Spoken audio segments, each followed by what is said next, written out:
Hello everyone and welcome to the first episode of It's Way Too Hot to Record, but here we are anyway.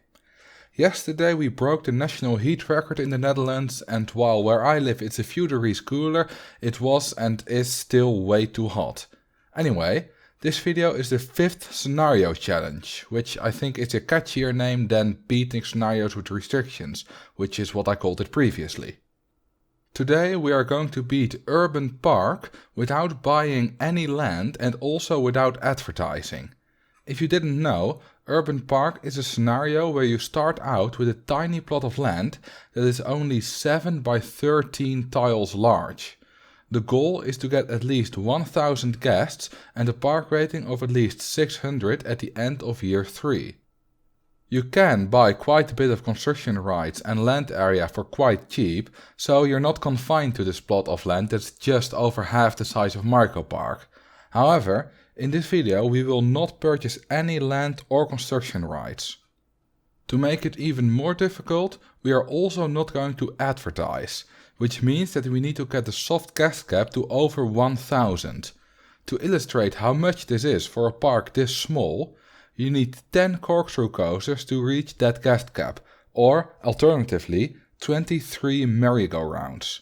This might seem impossible, but the corkscrew coaster, which is the first coaster you unlock in Urban Park with research, makes this doable. Without any further ado, let's get started. First we need to get rid of the guests that we start out with, and we need to remove everything and flatten the land. When that is done, we can build our first layer of 6 corkscrew coasters. These corkscrew coasters are the smallest coasters in the game that still have decent stats. 2 station pieces and half a corkscrew launched at 35 km per hour or 25 miles per hour without passing the station. The great thing about this path and ride layout is that it's very easily stackable. After we have built the layer on the ground, we are first going to build some rides underground before we start stacking upwards. The corkscrew coaster won't fit here as it needs 9 meters of clearance and we only have 7.5 underground, so we will place 4 merry-go-rounds instead.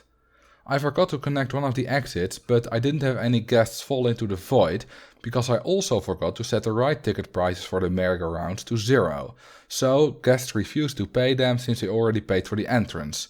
I fixed this later on. When this underground layer of merry-go-rounds is done, we can start stacking the corkscrew coasters. I think that 4 layers is a nice amount. It gives us 24 corkscrew coasters and 4 merry-go-rounds, which gives us a soft guest cap of over 2500, which is easily high enough. Guests are terrible at navigating multi-level path layouts, so I hope that not having more than 4 layers makes guests not get lost that often. Now that we're done with building, we need to do one more thing before we fast forward until the end of year 3. And that is hire way too many staff members. 80 handymen, 20 mechanics, 20 security guards and 80 entertainers should keep the park immaculate and the guests happy. We'll also give the coasters a nice color scheme. Now that this is done, we can fast forward. It's not even the end of year 1 yet and we've already reached 1000 guests.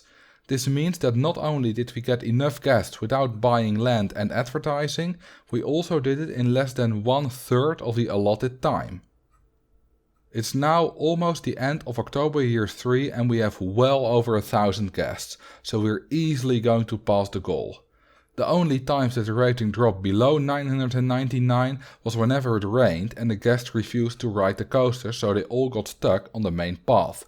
This caused overcrowding issues and as a result the rating went down and about 200 guests left the park before the rating went up again.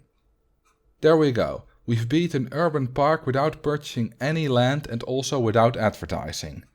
Without the corkscrew coaster design this would likely not have been possible, but who knows. If you manage to do this without the corkscrew coaster, please let me know.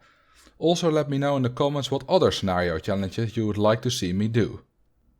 Before I go, I want to let you know about a tutorial for building with custom scenery that a friend of mine named Watercooler Tycoon made. I have been asked a couple of times to make a tutorial for building with scenery, but I'm just not good enough to do that. Watercooler is great with scenery and has a presentation style similar to mine, so if you're into building with scenery, give his video a go. The link is in the description. If this video does well enough, he will make more of them for building different things in the future. That was it for this video. Thank you all for watching and I will see you in the next video.